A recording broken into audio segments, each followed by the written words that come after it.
Boards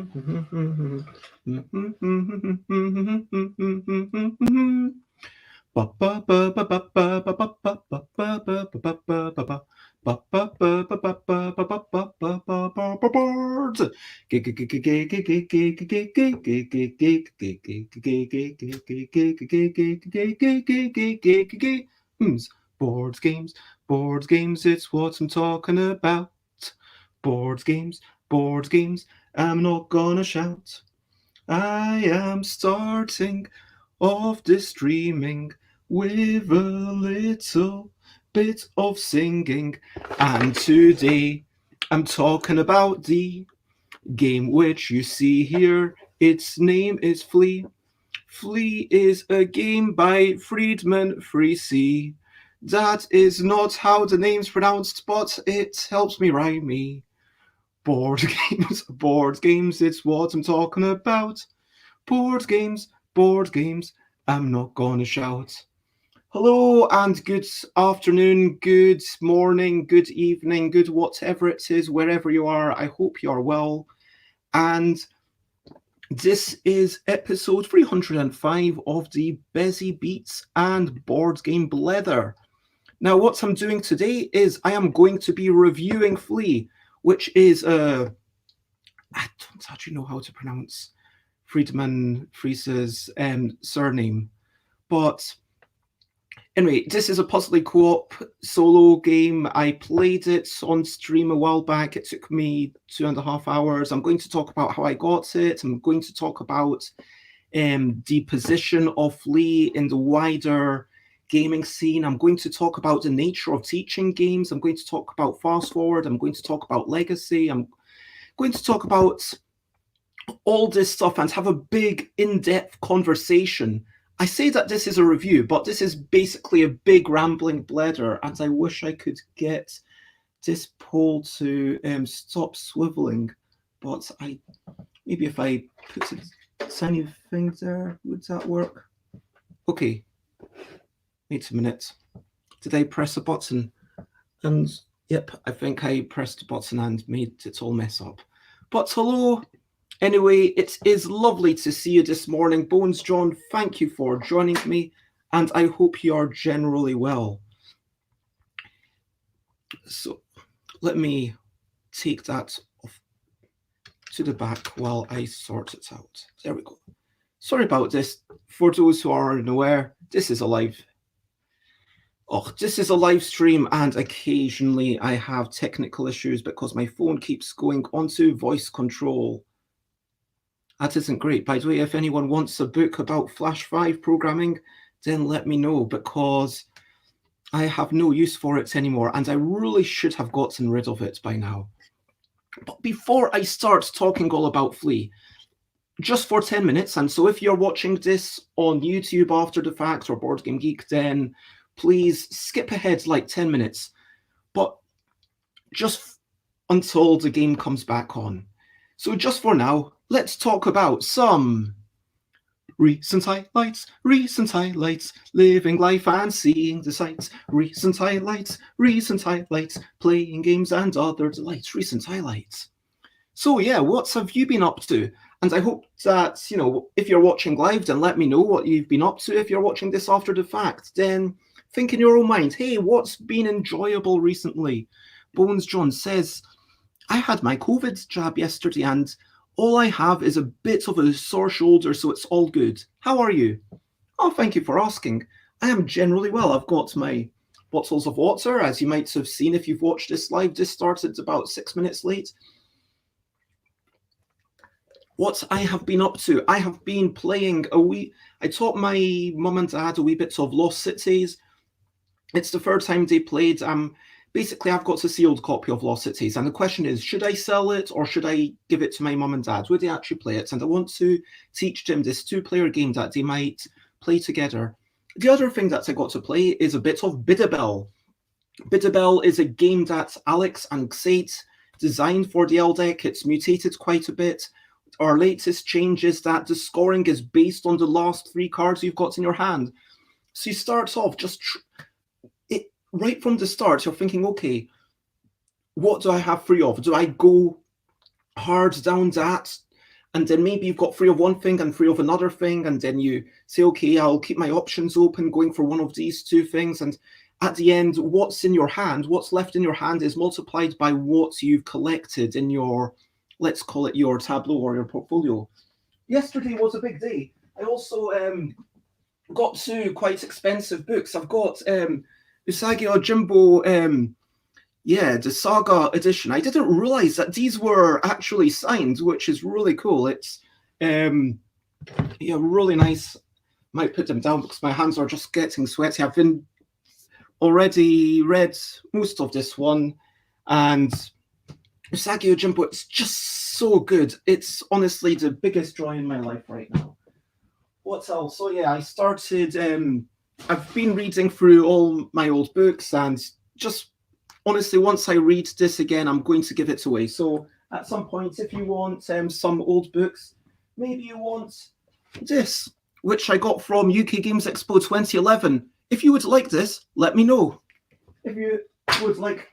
So, yeah, with that all out of the way, that is my recent highlights. What have you been up to? Let me know.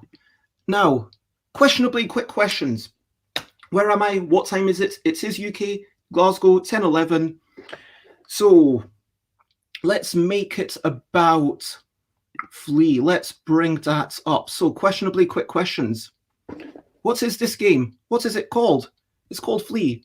And then it's got some interesting names. It's called Fast Forward Vlucht, Fast Forward Fuga, Fast Forward Vie, Fast Forward Op de Vlucht.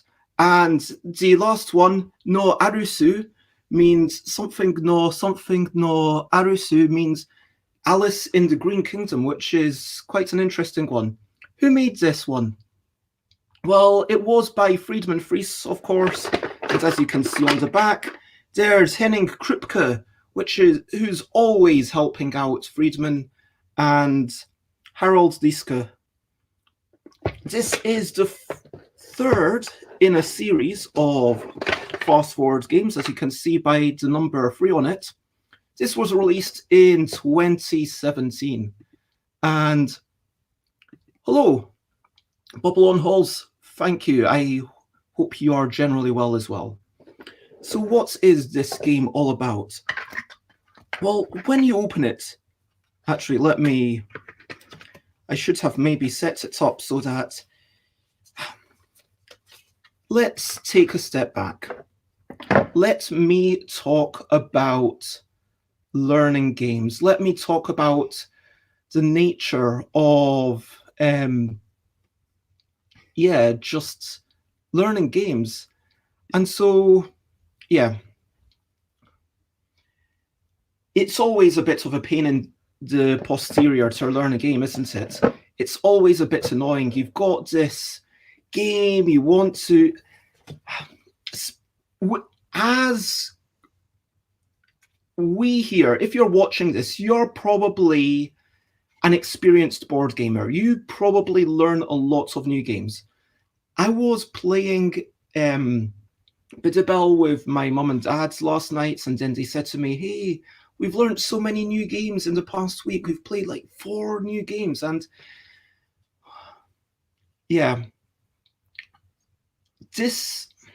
now I'm not saying that Flea is for my mum and dad, but everyone has a little bit of that, I think. Everyone has a little bit of confusion when at some point, maybe for you it's 40, maybe for you it's 400 in a week, and then eventually your brain starts confusing them. Whatever that number is, there is a point at which learning games becomes difficult. You want to be eased into it. Now, video games over the eons have learnt that there's frankly no point in having a manual. As time has gone on, more and more video games have tended towards an in-game tutorial, and that's basically what's going on here. Friedemann Friese looks at legacy games, invents their own Fable system, where Fable system, you've got the cards that are kind of, yeah, how to describe it. The cards are being swapped in and swapped out for each game, and cards come out, new cards come in, and it's a worker placement game, but the exact what each worker placement position does mutates over the course of the game. My City, sure, this is quite a recent game, 2020, and so it's 3 years after this was released, but let's look at it as a comparison because My City, it's a fairly simple game. The first game, I would argue that the first game of My City is a bit rubbish. Now, the second game is pretty decent. It's like the second game, I could play that multiple times. The first game of Charterstone, Jamie Stegmaier intended that to be a tutorial. Fog of Love, having a single game where you've got cards coming out in the same year as this. Jakob, I hope I'm pronouncing their name correctly, made a system where you guide yourself through the cards and then you're showing, and it's guiding you through the game. That's what was trying to that's what Friedemann Friese was trying to do here through this system. Playing through a bunch of cards, and then once you've learned it, okay, you learn it. Once, and like when you're teaching a game, and Bones John, it's great that you're enjoying learning new games. I enjoy learning new games. That's not what I'm saying. I'm not saying that learning new games isn't fun. What I am saying is that learning new games, having that big information dump at the start, it's like, what's going on here? So that's why Friedemann Friese thought, well, I'll split up all the rules into these little cards, and then you start off, and then you've got a card, and then it says, hey, here's what you do. This is the general rules, and it's now fast forward is a really, really interesting situation. And hello, Rob. I hope you enjoy your pancakes, and I hope you have a wonderful day. Fast forward is a really interesting situation where out of the 4 games, and I've got 3 of them, actually, let me take another wee step back. Let me talk about, okay, what am I even talking about? Yep. Designed by Friedemann Friese, graphics layouts by Harold Liska, production by Henning Kruke, and 1 to 4 players according to the box, but I personally disagree. 75 minutes. And Board Game Geek would disagree. It says it's 75 to 90. I would disagree. I would say it's, 2 hours. 60 to 2 hours. That's maybe. And it's been published by a whole bunch of people internationally. I mean, Friedemann Friese is at the point where Friedemann Friese does something interesting. Friedemann Friese gets it published internationally. So, yeah, it's a quality game. Now, what do I think of it? What do I think of this thing? Firstly, how did I get it? And what are my biases? Okay, everyone's biased. Why am I biased about this game? Well, I am biased because I like games that do crazy new things. I'm biased because I met Friedemann Friese, I want to say, for the first time in 2017. I went to Essen. I said, hey, Friese. And then I met Harold and... Oh, no, wait, I didn't meet Harold. I met Henning. And then Henning was really nice, and I traded with Henning. I think I traded Yogi and 1 or 2 other games for these 3 games. Yeah, it was like whatever I had at the time. I think it was like Yogi and Wibble ++, and Henning was like, cool, which one do you want? And I said, oh, I'm just really interested in the fast forward system. And so Henning gave me all 3 of them. I think it was definitely an, unequal trade in my benefit. But yeah, Henning's just cool. Henning's like, yeah. And so I am biased towards that because Henning seems like a nice person. And also Friedemann Friese is occasionally willing to pose for photos with me. Friedemann Friese best known for having green hair dye at conventions and making Power Grid and 504, all sorts of things. Crazy individual, and by crazy I mean very inventive. I should avoid using that word. I do apologize for using that word. But a very inventive and creative individual. And so, yeah, that is my biases. So yeah, how did I get on with it? And how did I play it? Well, I started playing it with the first time I opened a box in the cafe, I was like, okay, this is a 75-minute game, but maybe we can start it. Are you up for it? Are you up for it? And then there were a couple of people who were up for it in a bar. I opened it and I read these rules and I was like, yeah, I just, this is a bit too much for me right now. And I'm trying to find page 2. So you've got card number 1 basically gives you the general rules, and that is a lot of text. That's a lot of text. If you can, yeah, you can sort of see all that. And then card number 2. Okay, cards number 2 and 3, 4, 5, 6, 7, 8 are all about the setup, and they tell you, okay, this is how you set up. But it's a lot to take in, and for the notion of what the fast forward, what I thought it was trying to do was get you started straight away. And so I opened it at the bar. It didn't work. I put it away for later. Came back to London. Played, the other 2 games, got through them real easily, and then played this one as the third one because it was like, okay, this is number 3. Let's play this third. I played it with my housemate, George. We got through it together. We got to maybe cards number 60. By the way, this is incredibly mild. The mildest spoiler. The objective of the game is to basically get through all the cards, survive until you can defeat the monster. It's a game about escaping the monster. It's a game about, you've got 4 characters. So you've got, I need to take another step back. So it's a game in which you've got Alice, Tweedledum, Mad Hatter, and Lewis. Each one has some number of cards in their hand. So one of the cards that you've got might well be a monster. Some of the cards that you've got later on might do special things. Some of the cards that you've got later on, yeah.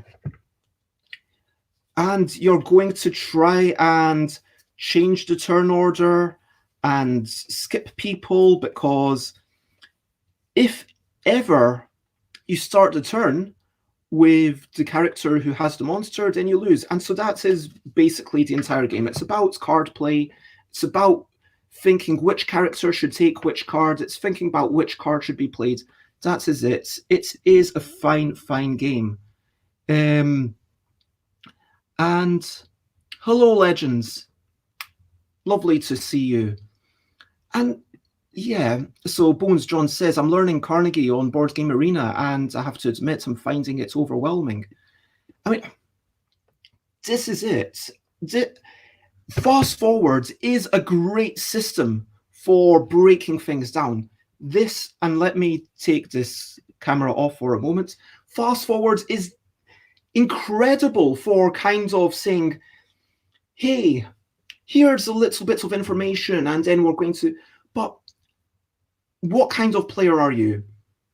I want to make a big distinction between this and the first 2 Fast Forward games. I will admit I've not played number 4. I've not played Fortune. I would like to get it, but I've not played it. Now, Fast Forward, for the first 2 games, you are playing a game, and then you, and then you play a simple game, and then you play the second game, and then you play the third game, and each time some cards go to the bottom of the deck, you get more interesting cards, you get more rules, and in Fortress you start to have new abilities that you can do. In Fear, there's more complex cards, so it starts off like a game, the complexity of Uno, and then it gets to a game that's maybe instead of a 1 out of 5 complexity, it's a 1.2 out of 5 complexity, something like that, you know what I mean? And there's a lot of joy in playing a game and in playing a similar one and in having that repetition. And, that's what's going on with Flee. That's what's going on with Fortress. That's what's going on with My City, the legacy game, which is completely different designer. But I just want to draw the parallels between this and a simple legacy game or Charterstone, where the first game, okay, this is basically a tutorial, but you play the second game and then you play the third game, and then each game it still has that difference. But then Flee is completely different in that if you are good enough, you will play from the start of the game until the end of the game. You might win it on your first playthrough. It will probably take you maybe 2 hours. It took me about 3 hours, but I was streaming, so I was chatting a bit during it. But I'd say it'll take you a good 2.5 hours of playtime to get through it, to work out all the puzzles. And then if you're careful enough, you'll beat it. And then that's it. That's it. And that is basically my opinion of the game. And yep. Of course, I can't remember the German name of Copycat. I'm fairly sure it would start with an F. But of course, Friedemann Friese, very notable for starting games with F. And hello, CD. It's lovely to see you. And just talking about, we're just talking about Flee today. What was I going to talk about? Oh, yeah, I was going to talk about a bit more about the nature of learning games. So, yeah, when I compared this to any of the other games, my overall impression, and I'm going to give overall impressions, I'm going to give a summary at the start, and then I'm going to go on a ramble, and then I'm going to go on many tangents, so I'm going to give another summary at the end. That's how we roll here. I like this game. I am happy I played it. As a gamer, I enjoyed it, but I enjoyed it. It felt a lot longer than it suggests on the box. I mean, that's 75 minutes. That's maybe okay if you play sloppily, if you lose. And 1 to 4 players, I disagree with that. I feel like this is kind of a one-player game. I don't think that. I feel like, okay, something where there's a probability puzzle where you're working out, okay, we could do this, okay, or we could do that, and something where you repeat the games. And honestly, this had more at stake for me than Pandemic Legacy Season 1. Because Pandemic Legacy Season 1, if you mess up, that's, okay, you mess up the game, you lose. Maybe there's some bad things. Don't get me wrong, there's a lot emotionally at stake. But this, if I lose, unless I want to cheat, unless I want to backtrack, which I don't think I would even attempt to do, because it's not like a choose your own adventure book where you can easily flip back. Unless I want to, then I've got to reset, and I've got to basically play. I've got to do the exact same actions that took me to there. So the game, okay, very mild spoilers. This game is split into 3 sections. If I lose on the 3rd chapter, well, I've got to play chapter 1 and chapter 2. It's not like there's a fast forward. Let's get stuck into chapter 3 again. It's not like it's going to fast track me to where it was interesting. It's not like it's going to be like, boom, yeah, you get to skip all that stuff that you've already done. I've got to do all the same stuff. What's up with that? It is very much a puzzle. It's very much a play it once and then you're done with it. And it felt like, for me, I really appreciate what Friedemann Friese did here. Personally, I feel like Fortress was a successful experiment. I feel like Flee, I'm incredibly happy that this exists. I love Friedemann Friese for trying new things. I would consider this a flawed experiment. That's how I'm going to put it. That's my opinion of this game. Yep. Flawed experiment. And Legend says, Flea was long and not good with 4 players. Felt like one person was locked out for a long time. Yeah, if you're taking control of your different players, like the whole game is about skipping things. Okay, where's my monster? Where's my monster? Where's my monster? Okay. So, yeah, it's all about, as I said before, about playing the skip card. Someone who's got a monster, skip them. Because if they start with a monster, they will... Okay, here's the monster. So it goes round, and then you say, okay, Alice has the monster, let's skip her. And then it goes boom, boom, boom. And then maybe Mad Hatter gets a turn reverse card, and then it keeps on skipping the person who has the monster. And so if you are this person, yeah, Legends is right. It just does not work as a 4-player, everyone controls one character game. That's not a reasonable way to play. With Pandemic, at least everyone's taking a turn.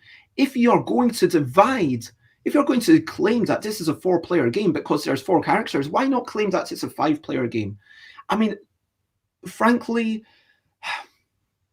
yeah, it says it's a 3-player game. Why not a 5-player game? Sorry, I'm kind of getting angry at this now. It's, to my mind, it's a puzzle. It's a strategic puzzle. We want to discuss the things. If I know the best move, I'm going to say it. And yeah, about the situation where you start resetting, as CD says, yes, it is incredibly frustrating. I mean, I would say that if you're looking for a long puzzle game, and there are emotional turns, 1-player or 2-player if you're discussing it, but above that, no, I don't. I'm going to strongly disagree with what's on the box. I will strongly disagree that 1 to 4 players works. I would say, yeah, 12 plus, I could see that mental age, but you'd need to be having the, frankly, after we played and then we failed our second game around turn card 60, it took me, how long was it? 17. It took me over 3 years to kind of come back to it. Yeah, that's kind of because I've got a lot of games, but I certainly wouldn't have wanted to come back to it in the subsequent few months. Maybe a year later, I was ready to give it a go. And I'm happy to have played it. I enjoyed making my way through it. But do I want to play it all again? Thinking that if I make a mistake, then I've got to just start again. Yeah. Legends was apparently the one with the monster, and yeah, this is my, yeah, as we were saying, and for sure, solo or solo streaming, it's a great game. Lovely game. Great. Now, I guess I've talked, and this, my other issue with learning, okay, because fast forward, the entire concept, fast forward, where does it say? The fast forward series, you start a fast forward game without reading a rules booklet in advance. Just grab some fellow gamers and discover the rules whilst playing. Honestly, that kind of lackadaisical let's learn as we play, it doesn't work for this kind of high stakes, make a mistake and you restart all over game. Just, the fast forward series uses the new Fable game system introduced in Fable Fruit. With the pre-sorted deck of cards, you will discover all cards and rules as you play. It will take several games of Flea before your group has explored the entire system. You can then be reset and play the game by the same or different groups. That is true, somewhat. It will take you 1 game. If you play perfectly, it will take you 1 game. That's all I'm saying. Conversely, I am going to say that Fabled Fruit, Flight, what is it? Let me double check. Fabled Fruit, Fear, that's the one.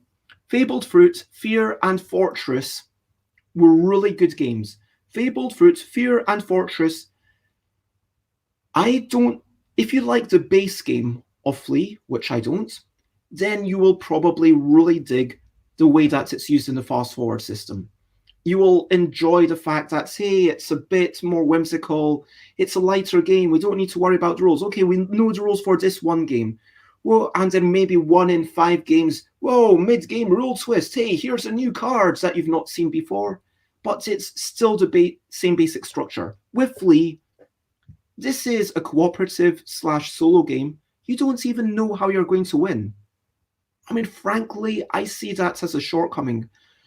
And minor spoilers. Actually, is this minor or not minor spoilers? I'm just going to tell you how you actually win. Not the strategy or anything, but what your objective is. Because for 90% of the game, I thought, and good night, CD, thanks for popping in. I thought that the objective of the game was just to survive, to try to get to the end of the deck. And I like that. I was like, okay, I'm going to uncover all the cards, I'm going to see everything. And then that's not how you win. About maybe 10 cards before the bottom, you discover that, okay, it's not just about running away and eventually you've run away and it's all good. It's about running away until, okay, this is a spoiler and I am going to flash up a minor spoiler banner. If you don't want to hear the spoiler, mute me and put it back up. I'm just going to tell you how you win. So card number 90 something, it's got some weapons that can destroy the monster and you start trying to destroy the monster, and once you've destroyed the monster, then you win. That is the game. So basically, when you don't have a monster, you have won the game. And that is the spoiler. So that is how you win the game. And I don't know, I can sort of see the emotional rush of, okay, for a role-playing game, hey, here's a big turn, here's a big twist. For a story game, okay, fun, here's a twist.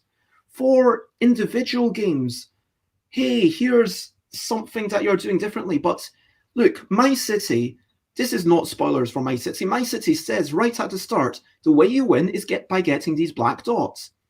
And sure, later games, there might be another way to get a black dot, but you still win by getting the black dots. This game never says you're trying to escape the monster and then it never.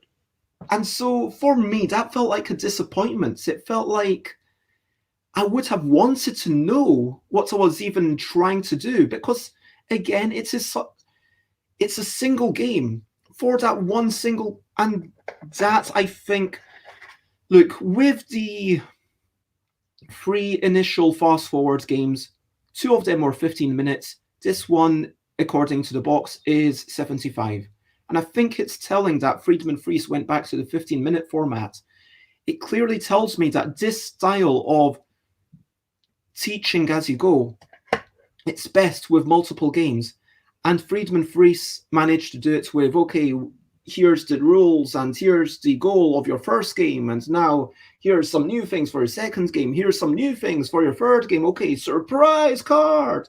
Okay, it's a bit like Uno, but here's a card that can do something a little bit different. Interesting. Okay, maybe you saw this coming, but it's a slightly different number. And that slow mutation of games worked brilliantly for Fable. It worked brilliantly for the first 2. For this one, you can probably tell what I'm feeling because of my number of sides. I really want to like this. Friedemann Friese is a great designer. If you're interested in this fast-forward system, I would heartily recommend Fortress. If you're interested in a play it through, have a little bit of a story, have some surprising moments. If you're a designer and you want to see what games are capable of, or if you're a game lover and you want to see games pushed to do something new, but maybe arguably pushed beyond breaking point, then definitely check this out. But as a will you have fun with this game, can I recommend it? Can I recommend it? Well, the answer is pretty obvious, isn't it? I mean, I've not been shy about my opinion. Let me talk about a few things. Okay, would I play it again? That's what I wanted to talk about. Would I play it again? As a gamer, I would play it again because this game is so different, so amazingly different to everything else out there. And I love that. I want to explore something that was made by designer. I want to play it more and ponder it. I want to ponder the ramifications, which I'm going to be doing a wee bit more of in a few minutes. But honestly, I'm not expecting to... I've seen the cards. I'm not going to get the emotional rush of saying, oh, this is a new card that I wasn't expecting. I'm not going to get the frisson of excitement. I'm not going to have that. And if you get to card number, 90? If you get to card number, and so when I said 90 before, I might have meant 80. But if you get to card number 80 and then you make a mistake, this is my major issue with this game. It is that just having to replay a long thing. It's the fact that, yeah, look, My City, I don't want to keep comparing this to My City, but any game, any cooperative game, if I lose it, then okay, I've messed up, and then I start again, and then the start is kind of different. I don't need to, and throughout the game, it's going to be marginally different. Yes, if you play, there are problems with this game, actually. I want to bring that up. There are a lot of rules questions, and I would argue that this pushed the whole learn via cards beyond breaking point. There is so much text. There are certain combinations of cards that I was not sure how it works. Skip turn combined with choose the turn order or reverse it, or skip turn combined with pick the next person to go. How does that work? Skip turn, do you pick the next person to go, but then it skips the person after that? Yeah, there's like a lot of edge cases that I just don't understand. I read every thread on Board Game Geek, every rules question. This game has a lot more rules questions on it than any other game, comparatively, compared to the total amount of activity. And I think that's a reflection on the fact that this was not the best way. Some games, and I respect Friedemann Friese for saying, okay, this is my new format. I am going to have this fast forward system. I'm going to have some light games, and I'm going to have a really meaty game just to see what happens. I respect that. But it would have benefited so much from a booklet in addition. Like if in the box you had a booklet and then it was like, okay, you don't need to read this booklet, but if you want to read this booklet, then you can, and the booklet has some FAQs, maybe the booklet has some notes about the card interactions.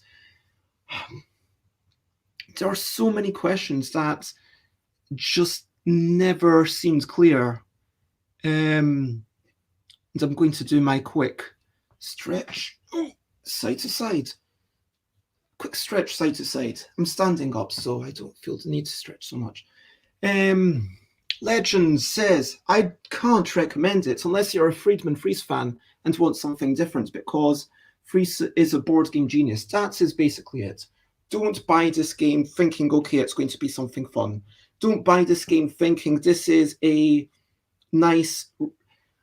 Also, the other thing that I don't like about this game, the other thing that people don't explain clearly, is that it is basically a once you've played it, once you've beaten it, that is it. At the end, it basically tells you, of course, for the real victory, play the cards 1 to 8 and spoiler, spoiler, in a single playthrough. So yeah, the real victory is playing it first time round. Once you've done that, what else is there? Well, maybe some of the permutations that of the cards, the ways that things can be gotten into is unwinnable. Frankly, there's a... Okay, I'm going to give some minor spoilers. Okay, I'm going to talk about some things. Where's my spoiler banner? Again, if you don't want to hear spoilers, then I'm not going to spoil every single card, but I feel like this is pertinent to know. Like, if you've got... Okay, so you've got the poison, and then you've got the poison cards, right? And the poison cards are apparently meant to carry on between playthroughs. So you get into a situation where it can be literally unwinnable because you've got all the poison cards. The poison cards don't sell you, okay, if you've got this many poison cards, also shuffle them into the discard pile because, or restart the entire game. It just says you have lost. So does that mean that you can never win? How do you restart it? Okay, I guess you've got to think in your own mind, okay, I guess I've got to restart the entire game. But if there's, okay, as the game goes on, there's basically 2 lose states, I want to say. Let's say 3 lose states through the entire game. So 3 lose states. 1 lose state is if you draw card number 90. 1 lose state is if you start the turn with someone who's got a monster. 3rd lose state is if you get too many poison cards. And poison cards, you play them, and then they stay between playthroughs. But it would have been so simple for it to say, it would have been so simple for it to say, hey, when you've got one of these poison cards, what you actually do is you have to spend a bit of time putting every single card back into order and start the entire thing again. That would be fair. But look, my big issue with this, is the lack of replayability. My big issue with this is, yeah, it's a cooperative game of escaping for ambitious puzzle solvers. Ambitious puzzle solvers is maybe putting it a bit too much. It's not really puzzling. It's basically a very puzzly game. There's one solution. You need to make the correct decisions. You need to go through. But sure, I kind of agree with that. My big issue with it is that there's no point in playing it a second time once you've beaten it. That's my big issue. That is my big issue with the game. And I feel like maybe in a year's time, I will have the patience and desire to want to play it again. If anyone wants to borrow it from me for a year or 2, then you can feel free. Because it's not like, oh, we enjoyed this, and having some sort of random input makes indie... Let's talk about cooperative games. Let me change the banner at the bottom. And yeah, let's talk about cooperative games. In the absence of anyone to fight against, in the absence of a gamer giving you variation, in the absence of someone else forcing you to change your strategy, well, yeah, Pandemic has the random card draw. Even a multiplayer solitaire game, okay, My City or Take It Easy or Number 9 or Muckhole or whatever, those have random card draws. And so it's, okay, whichever cards it works, it's basically, okay, it's kind of like a puzzle. How do you do the best thing with this particular setup? But if any of those games were always the same, then you would work out the situation and then you would be done with the game. That's it.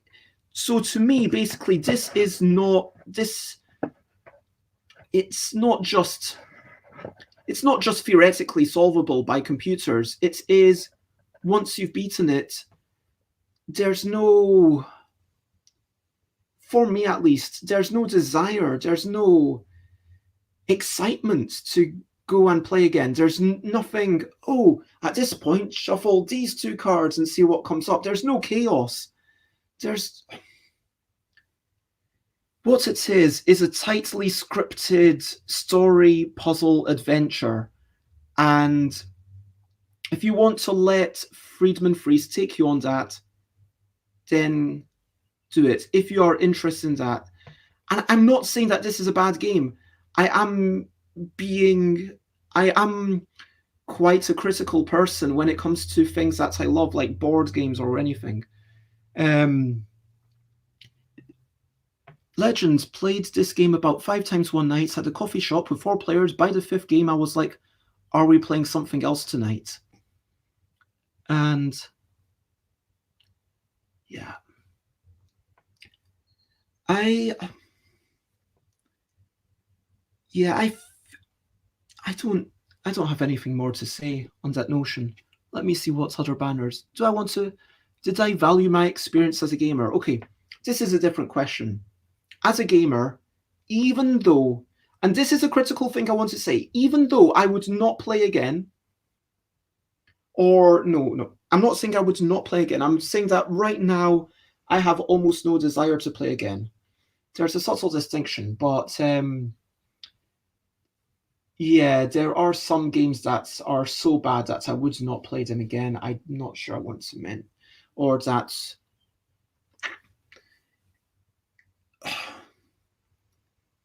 I don't want to get too negative. Anyway, so Flea.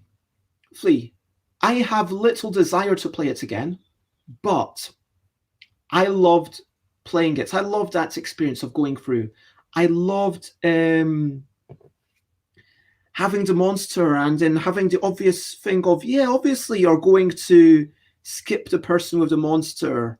Yeah, and it kind of teaches you how to play the game. And then later on, it's a case of, okay, how do I prioritize? And I'm going to look through the cards, and as you get, okay, let me put some, I will show some more spoilers later on, but it made me feel like there's certain things that Friese does that's okay. At this point, you think that you're going to lose, but then you get this other card just in time. It's like, okay, the turn of the card. Will I get something to save me? Oh, phew, I managed to get something to save me. And then you go through, and it's like, oh, I need. It's not just that you've got a safety net, and that's going to keep you through the entire game. I mean, for sure, you can lose quite easily, but I managed to make it all the way through. And even making it all the way through, because you don't know what's going to happen a couple of turns ahead, but you want to plan one round ahead at least. You want to plan as many turns ahead as you can. You want to be like, okay, Alice is going to play this, Mad Hatter's going to play this, and minor spoilers, minor spoilers. Later on, you are going to get more than 1 card each. You are going to generally have maybe 3 cards per person by the end of the game. And so because of that, you are going to have this decision of, okay, Tweedledum plays this, Lewis plays this, Mad Hatter plays this, and then turns the thing around, and then that goes there, and then Alice plays this, and then Tweedledum plays this, and then Alice plays this, and then I don't know what's going to happen after that. But okay, I'm good for a while. And then sometimes you're in a situation where, like, okay, I'm going to reach a monster. Mad Hatter's got the monster. What can I do? Okay, Tweedledum plays this. Maybe I try to draw as many cards as I can. Lewis plays this. And basically, I want to make sure that Lewis has many cards as possible, so that maybe one of the cards, and then it somehow turns out that Lewis draws one of the cards that saves me. So there are exciting moments, and it is a wonderful story, and it is brilliant. And yeah, I am just talking about Flea all day today. And thank you for joining me, Rob. And it is a wonderful thing. And so I had a great experience as a gamer, but still I would not I have little desire to play it again because of everything I've already mentioned. What's the next thing that I wanted to say? What did I learn as a designer? Okay, I was trying to pick up banners to kind of talk about. Honestly, I think that this is a wonderful system, but it was badly applied to the notion, or it was applied, and I would like to see this system applied to more games. I would like to see this system applied to more story games. This game does not have much of a story. Yeah, sure, there is a monster. The monster is chasing you. There is a vague theme of this Alice in Wonderland world with, you can see the first few cards. This is not a spoiler. This is what you see right at the start. It's got the kind of chess piece thing from Alison. Was that Through the Looking Glass when it was all about chess pieces? You've got, again, there's the characters. There's a vague greenness. And what I think it's even called Alice in the Land of Green or something like that for the Japanese version. And it is beautiful. It is, I mean, it's not beautiful. That's overstating it. I retract my statement. It is visually appealing. It is enticing. I am biased about Alice in Wonderland. Where's my... I've got a wee book right here with... Yeah, I actually bought it for very cheap spots. Yeah, Alice's Adventures. Miss Carol, and yes, it's a pair of great stories. I love them. I love the whole theme, and because I've shown the cover, you think that this particular cover, it's got a nice typography. There we go. That's nice typography, nice cover by cover designed by Robert Mathias. Well done, Robert Mathias. Anyway, so back to this game. Clearly taking inspiration because so many people are attracted to Alice in Wonderland, and it's like, okay, let's have this slightly puzzly, slightly wonderful. Okay, it's like Alice in Wonderland, and kind of like Alice in Wonderland. It's taking you on a ride. It's taking you on this surreal ride of... It's almost like crazy things happen. It's new turn order, skip this person, and then strange things come into play. You have these bonus cards and this new resource and this new thing to handle, and the game does get involved and exciting as you go along, and I like what... But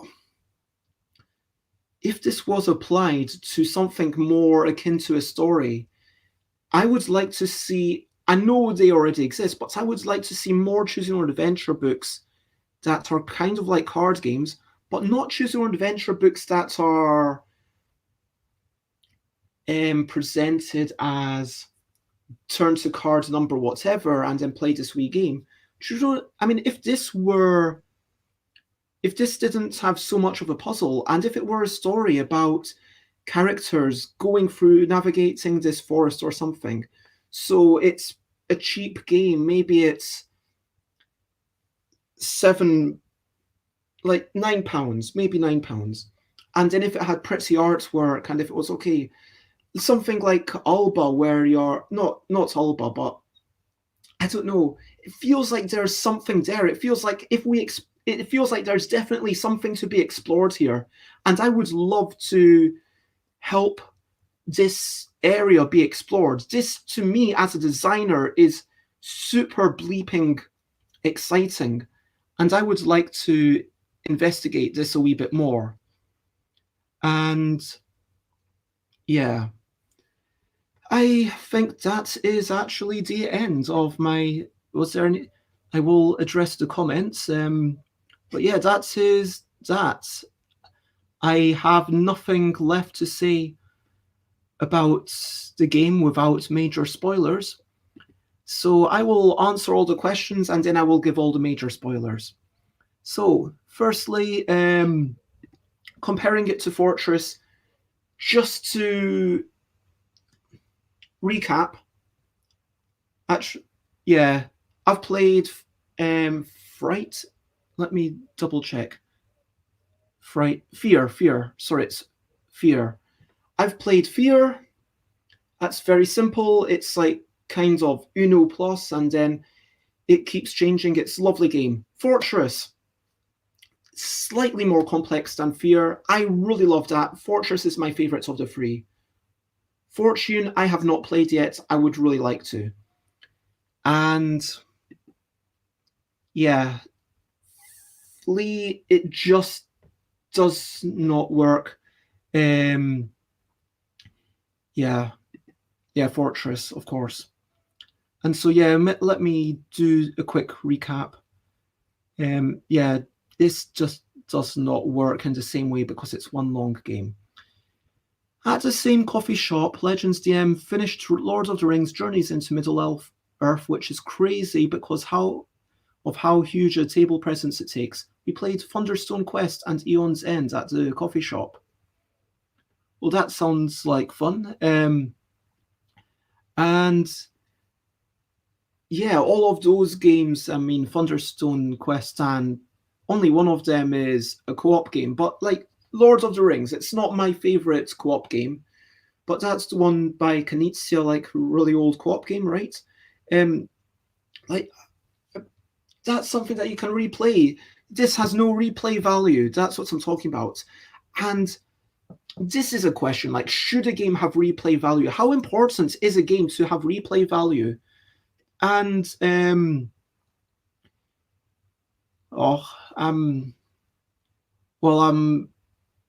frankly, if it was open 2 weekends ago, I'm quite astonished. But I don't know what's going on. Are you based in the UK, Legends? But anyway, yeah, let's talk about replay value very quickly. Should a game have the ability to play it beyond a certain amount? Is a game good if it has finite replay value? I would argue yes.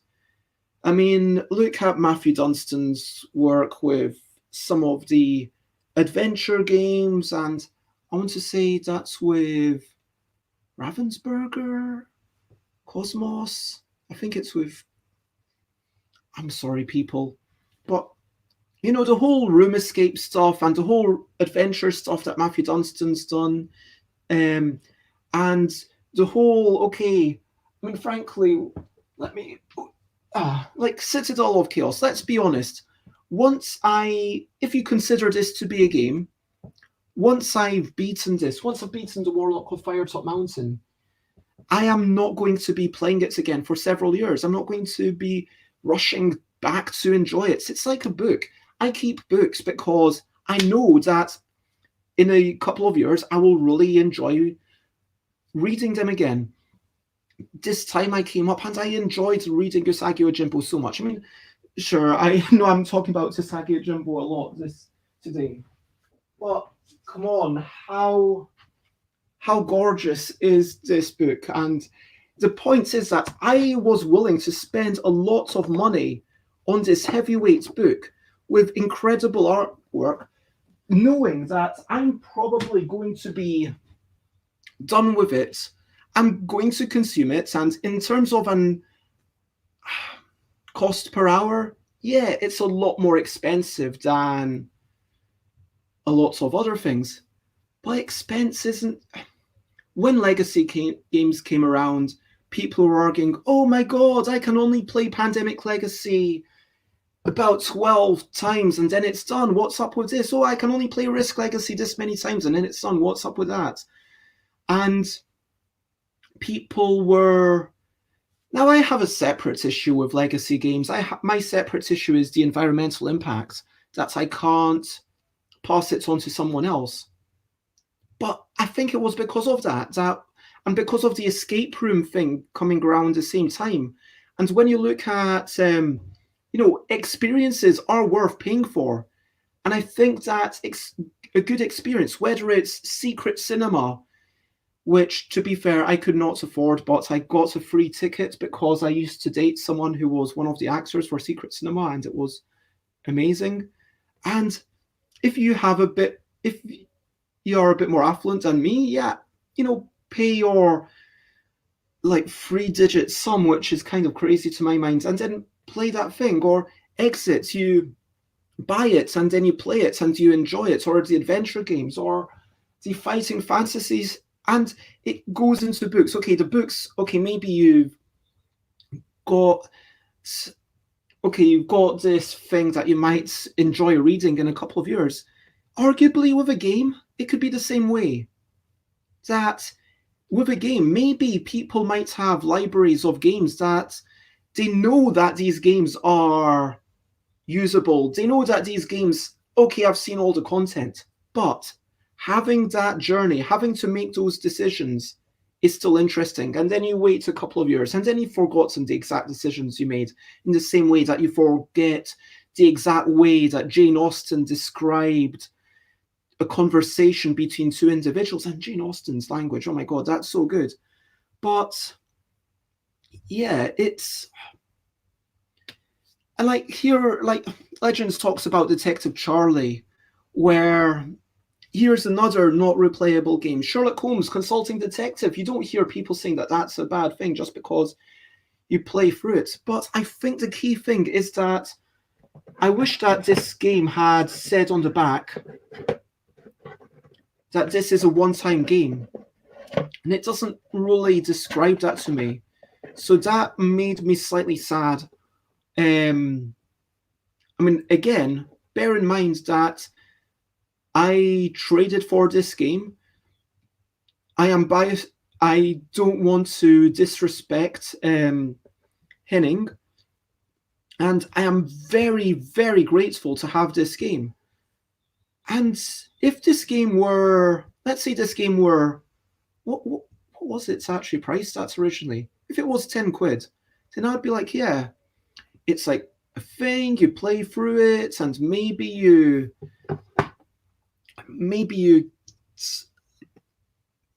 I don't know, maybe you enjoy it, and then maybe you pass it on to someone else. Maybe you keep it because you know you'll want to play it in 5 years' time or 2 years' time or whatever.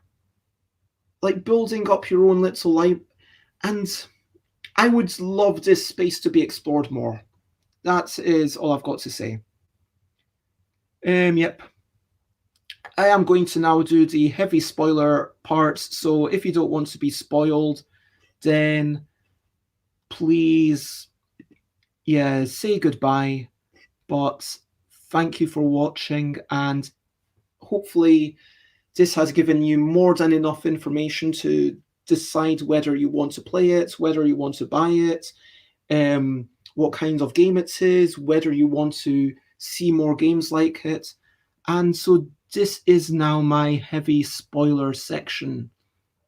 Let me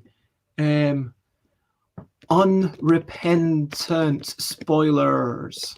Okay, so this is my spoilerific section. Okay, I'm not going to show literally read out every text of every card, but I'm just going to flip through to see if that sparks any more thoughts. That's what I'm going to do. So let's see. Firstly, let's talk about the final cards that you draw in the game.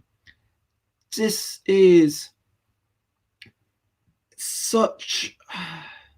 Again, like I say, I wish they had told me at the start you need to defeat the monster before the end of the game. It felt like a bait and switch. That annoyed me slightly. Yeah, stop drawing cards. It would have been okay. And just to say, towards the end, you do get to see the card visible. Dephomats. So you get some Dephomats, which are killing your monsters.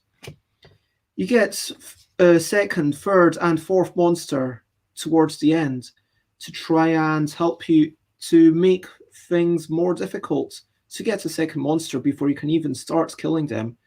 And this is the order in which they will happen. And actually, if you lose, then it always says you've got to put these final few in this order. So after the second monster, second death, third death, fourth, death. And how... Yeah, you've really got to plan critically around to set things up for cards number 83. And I think that that is a really interesting puzzle at the end.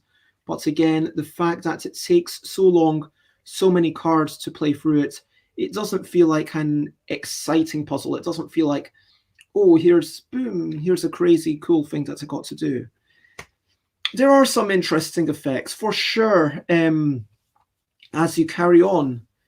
When you've got gold, yeah, the notion of gold, by the way, there is only 10 gold in the game, which I felt was a bit strange. And so you've got gold, and then you've put down your gold, and then you can take it back, and then you can reuse some of the gold. It felt a bit weird how not so much was made of gold. I mean, there wasn't so much. I waited quite a bit to make sure that I would be able to draw. So you've got, I think there might be 11 gold actually in the game, but with the gold, if you've got 5 gold, then you get 1 card. If you've got 10 gold, then you've got 3 cards. And the interesting thing here is that you think that this is a good effect. You think, hey, this is a great thing. But if you get this gold number 3, that's like a trap. Because this gives you 10 gold. Boom, I'm going to draw some cards. And then you draw some cards, and then you get a second and third monster. And yeah, to me, it feels again like a bait and switch. And it feels like, anyway, and trash permanent card. Like, it's interesting when you've got these cards that you want to avoid playing.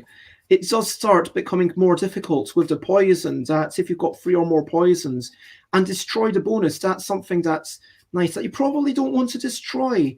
And hey, there's a card that just makes you lose if you ever play it. So suddenly you need to make sure that that person always has at least 2 cards. It starts off like really easy, and there's a really nice narrative flow to this, like being simple and moving the monster left, moving the monster right, clearing things, and hey, if you have to play a poison, so be it, and changing things around. And then eventually it's a case of, yeah, more and more cards are going to come out that you really don't want to play. At the start, you're going to have multiple opportunities and there's probably quite a few different paths of how to avoid a monster. You're going to get these bonus cards that allow you to play things whenever you want. And those are things that you might be thinking, okay, I've got to play them at the last possible moment. You've got these permanence effects that you play them, and then your characters get them. And the full game, there's a lot going on. And actually looking at it, I'm thinking, yeah, you know what? I am actually quite interested in playing that again. And maybe not today, just knowing that it's going to take me a couple of hours to play through. But I do like this game. I do have a lot of love for it. And I see that my unrepentant spoilers scared everyone away, which is good. So, in case you have watched this, let me recap and wrap up.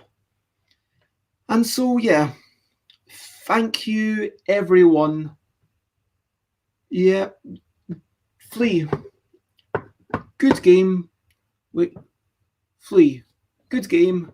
I love the fact that it exists. I think that it's flawed in many ways. I wouldn't want to have a game again that's similar to it, but I love and adore Friedemann Friese for making it. If Friedemann Friese had a Patreon or something, Friedemann Friese is the kind of person that I would be motivated to support if I were. And I feel like I'm so happy that Friedemann Friese is able to make a full-time living of it. I think this is incredible what Friese did with this, and like 504, like the whole fast forward system. Yeah, 504 is obviously a completely separate tangent, but fast forward, great stuff. Very much inspired me as a publisher, as a designer, to do this kind of thing in future games. Flee, as a game, it's an interesting story game. I would like to explore that a wee bit more, as a bit more narrative. And that's pretty much it. I like it. Should you buy it?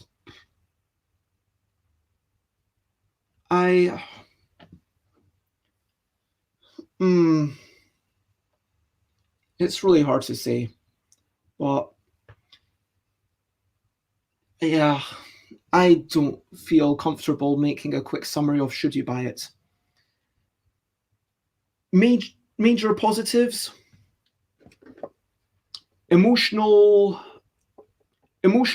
tension of rules or entire systems that the game is willing to change and mutate as it goes on. There's a real excitement there. Downsides: firstly, if you lose, you have to replay a large chunk again. That is boring. Secondly, if you win, I don't feel compelled to play it again. That is my summary of the game, and hopefully that makes sense. Hello, Joanne. It is lovely to see you. I have just finished reviewing this game. I've just been recapping. And Bones John says, I don't think Flea appeals to me, but I'm keen to look at the other mentioned games. Yeah, if you want something slightly simpler, definitely check out Fortress. I think that the designer of this is a genius, and I am so grateful that we have Friedemann Friese in the industry. I think Friedemann Friese is fantastic. And yep, it's yeah, very mixed emotions. But yeah, if you have enjoyed this, then stuffbybez.com, stuffbybez.pickard.com, twitter.com/stuffbez, instagram.com/stuffbez, twitch.tv/stuffbez, youtube.com/stuffbybez.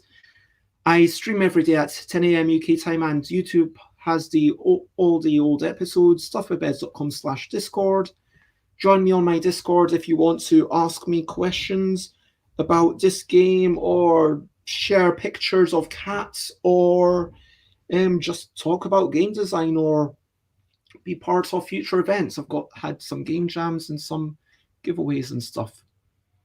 But thank you, everyone, both to the people who were here earlier and went away when I started giving away major spoilers.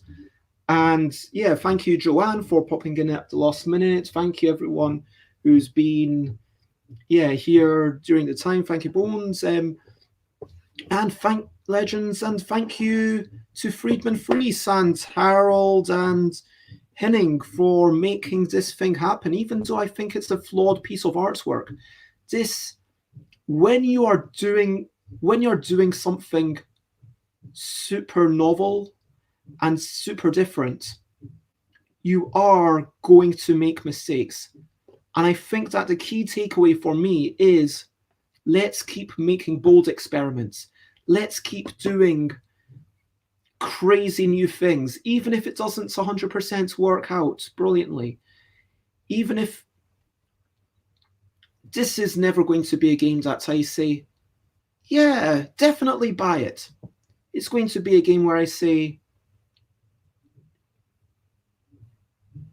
yeah, if you want to see a game that is slightly different to every other game out there, with the novelty, with the new rules as you go on, the free song of, oh my god, is the monster going, oh yes, I managed to draw the card. Oh wow, there's this new resource. Oh wow, there's this new style of card. Oh wow, there's this new style of card. Oh, wait a minute, the game has completely changed from what I thought it was. Oh my god, Friedemann Friese, you evil person, you're being mean to me. And it's that kind of designer-player conversation. This more than any other game I know, is a conversation between the designer and the player. Yeah, I think it's wonderful. Can I recommend it? No. But does that mean it's bad? No, it means that I think it's brilliant. I think it's wonderful. I think it's incredible. I genuinely do. And yeah, that is my recap. So yeah, we've got over to you. What are you up to? You can share, but only if you want to. Oh, you're very welcome. Thank you for listening. I'm going to do my stretching time back and forth, says Stream Elements. Let me stand on, maybe I'll stand on a chair. Back, wait, that's a bit, back and forth, and back and forth. There we go. Let me get down from the chair. Okay. Yeah. So what are you up to? What are you planning for the rest of today? What are you enjoying? I'm going to try and do a very quick review. What I'm going to try and do going forwards is do the normal live stream on Sundays. If I have a game that I've played enough of, I'll do like a full in-depth review like today, where, yeah, I guess I am finishing early actually. Now I look at it, it's 80 minutes. It just happens to be the time that it took me. So I'm going to be doing a short review, which might be 1 or 2 minutes. It'll be less than 3. It'll be probably more than 1. And it's just kind of a quick summary of my thoughts. I'll be trying to write some notes and then record that just for YouTube. That's something I'll be doing probably before the end of the morning. Might have a wee bit of breakfast. I will have a bit of breakfast at some point. Maybe, what will I have? Cereal? No, we're out of, that's not good. Out of cereal. What could I have? Anyway, I'll work out something. Maybe I'll have some oats cakes, if there's any oats cakes. But yeah, anyway, what are you up to? And yeah, this is now the section where I am just going to chat. So if you're watching this after the fact, if you're watching this on YouTube or Board Game Geek, then I'm probably not going to talk any more about Fleef. So I'm going to take that away. But feel free to let me know in the comments what you're up to. Joanne says, because Joanne yesterday was talking about the donkey going off and training donkeys, or you were kind of training them to be more comfortable with humans. So the donkeys were good yesterday. Basic exercises in the arena.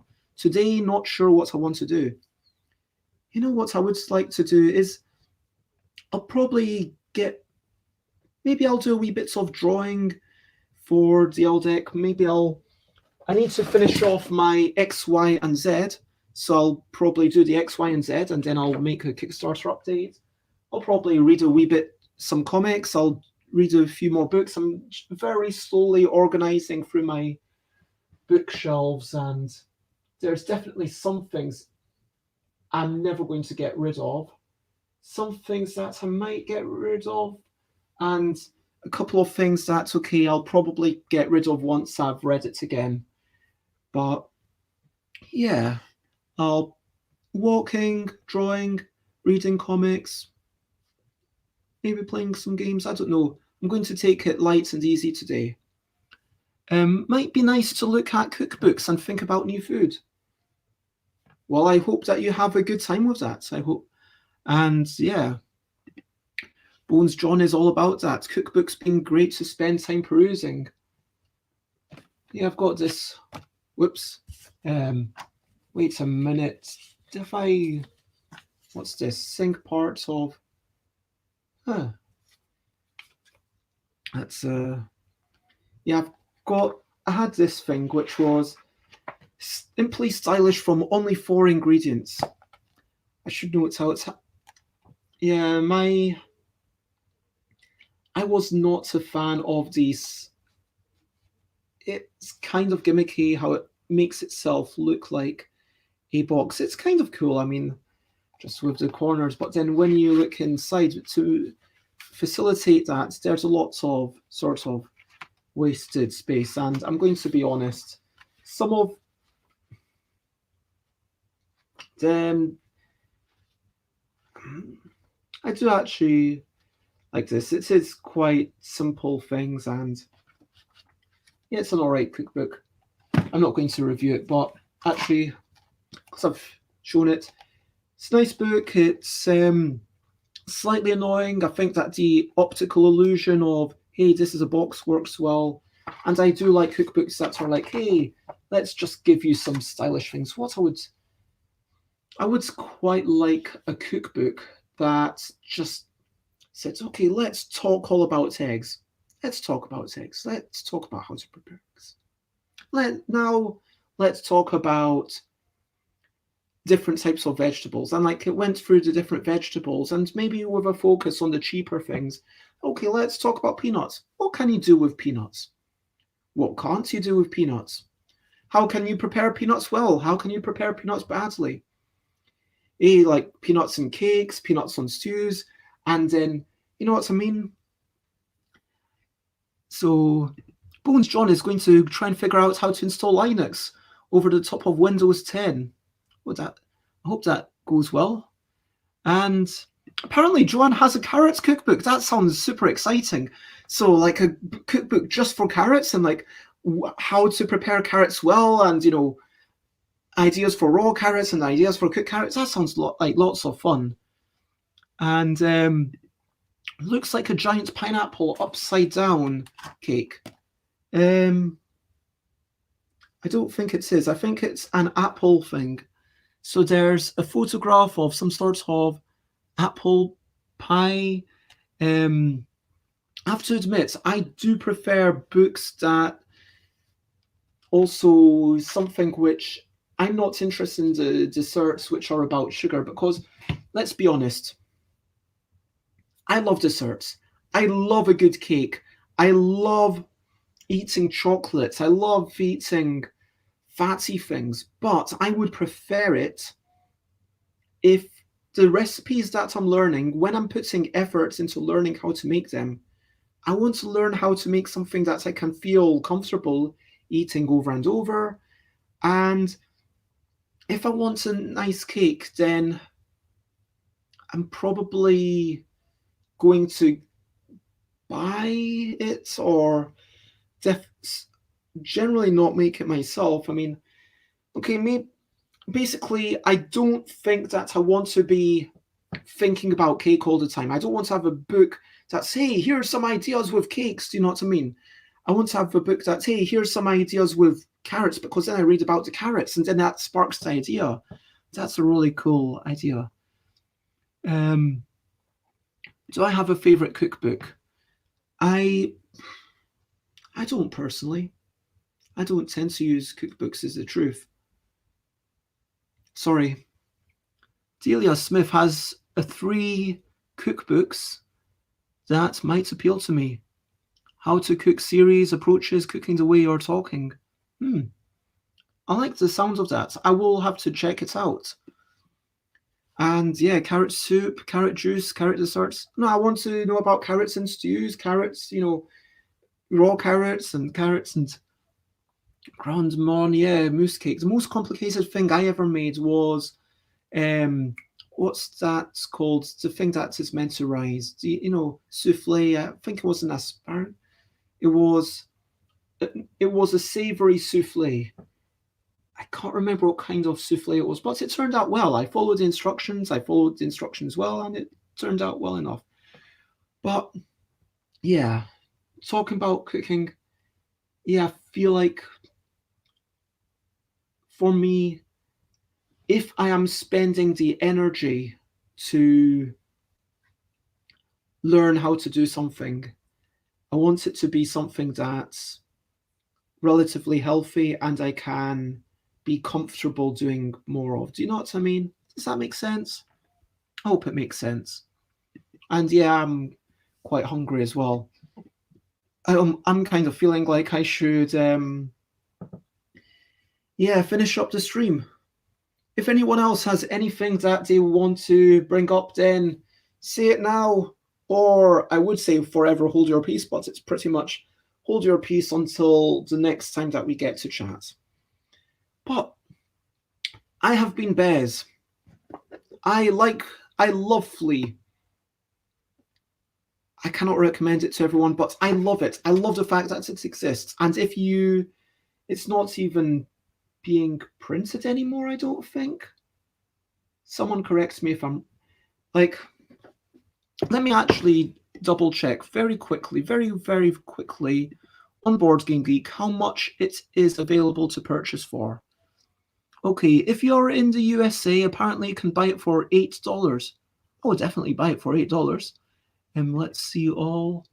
If you're $8, €10, $8, €15, €15, 15 Australian dollars. And that might be exclusive of shipping, so you can buy it for a reasonable price. I believe that for that sort of price,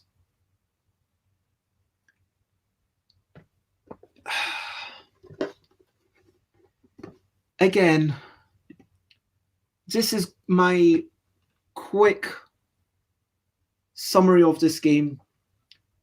It is a glorious experiment. You're playing through. It is a glorious. Sorry, let me get rid of this banner. It is a glorious experiment. You are playing through the turns of these 4 characters. If you do separate these 4 characters into 4 people, it is terrible. One player will get constantly skipped. That's the nature of the game because they have the monster. It's basically a puzzle. And like any puzzle, like any solitaire game, consider it's a solitaire game, which for sure, any solitaire game, you can have 2 people discussing it. But the notion of getting ownership between characters and players just does not work. For me, the bait and switch with card number 90 did not work. For me, the having to replay a lengthy game just to get to the bits where you made a mistake and where you does not work. And that's why if I'm playing whatever on my own, if I'm playing, I don't know, Appointments with Fear, which is a fun fighting fantasy game where if I die randomly, then I'm going to be like, yeah, I'll go back a couple of pages and see what happens. But this, for me, the replaying does not work. For me, the fact that it's a one-game situation was not clear from the back of the box. But as long as you're happy that it's a one-game situation, you're going to spend one session of about 3 hours pondering things, taking a lot of time over it, playing through it. I would say it's a fine game. That's a lot of caveats. And also I adore, what do I love? I adore the ingenuity of it. I adore the new twists that Friedemann Friese has put in, and it seems very much like a conversation between and the designer. So, yep. Some video games require a lot of replay. Some people are okay with that. I don't have the patience. Yeah, this is it. It's like, I can't say it's a bad thing. I can say it didn't work for me. I don't have the patience to play through. It's like those old school video games. Like, I'm not going to open up my cupboard, but if you look at Ghosts and Goblins, for example, you know, the old school Ghosts and Goblins or Ghosts and Ghouls, and I think there were multiple, I can't remember what all of them were called, but Castlevania, like the old school one, like not the Symphony of the Night, but Castlevania and then Super Castle, you know, like on the SNES, on the NES, things like that. You play it and then you mess up and then you die and then you need to start the entire game over again. Some people are okay with that. It's a game from that old school point of view of I always much more enjoyed the, hey, let's be chill. Let's just check out some stuff like Donkey Kong Country. Okay, I'm going to. Okay, you know what? You get basically infinite goals at this. If you mess up, well, it doesn't matter. You can just try the level again as long as you play through the level. And it's a game of exploration. You're exploring things, trying things. It's a lot more friendly.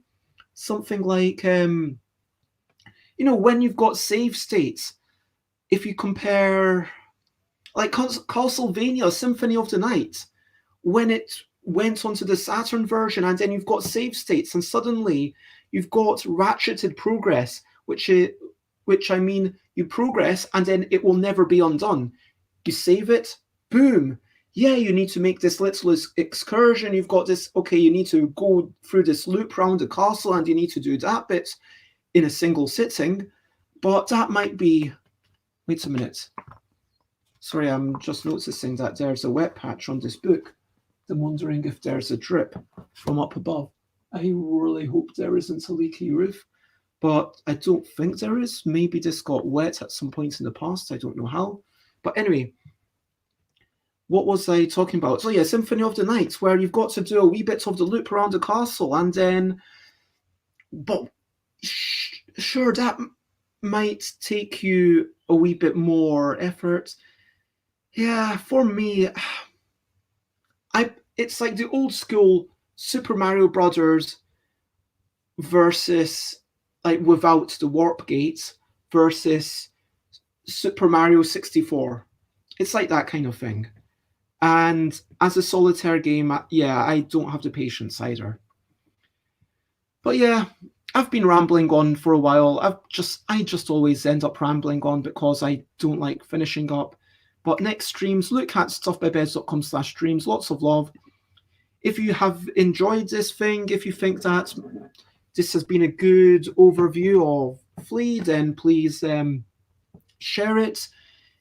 If you want to know what I'm doing future-wise, tomorrow I am drawing things for some number of hours until I get tired. I'll be drawing more Catsy pictures and in a variety of styles for my Patreon. Tuesday, I will be discussing playtesting now. That will be an in-depth discussion. Tomorrow is more of a chat. I'm just drawing. I will be talking about literally whatever people want to talk about. And if there's no one watching, then I'll just be making up something to talk about and probably commenting on what I'm doing. In the evening on Tuesday, I will be playing Nano Muckle and Micro Muckle. Wednesday, I will be making a game with Rita and Sis. On Thursday, it'll be some light chat again while I draw Patreon pictures. And then in the evening, I will be on Omari Keel's Twitch with Matthew Dunstan. And then Friday is Friendly Friday Forum with Semi Co-op. That will be exciting. And next Saturday, mentoring Dutch Yoda. And next Sunday, this time next week, I will be reviewing My City. That's what I'm reviewing on the 14th. That is that. So, with all that said, I am going to is Ramble On, a song by Led Zeppelin. So rambling on is a good thing then. Okay. Yeah. Anyway. So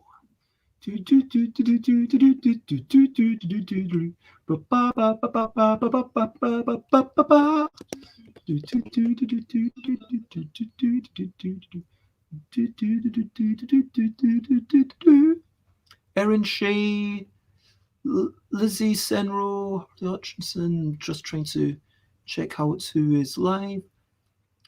Oh, someone's playing through their first play of Disco Elysium. Dan is doing birthday week shenanigans.